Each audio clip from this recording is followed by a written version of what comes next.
Ever seen something at a wedding that made you think seriously? About 30 years ago I was the +1 on a wedding invitation. The guests were all seated in church, the couple were at the altar and the minister was working his way through the ceremony.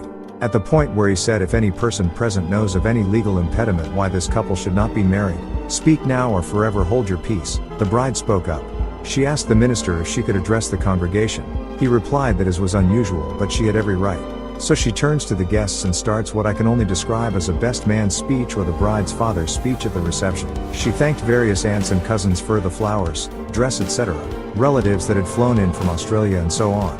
It was all a bit awkward and uncomfortable, not to mention odd. Finally she turned to her chief bridesmaid and groom and said lastly I would like to thank my chief bridesmaid and groom, both of whom smiled, for sleeping together last weekend after his stag night and my hen night. And for those that don't believe it, here's the videotape.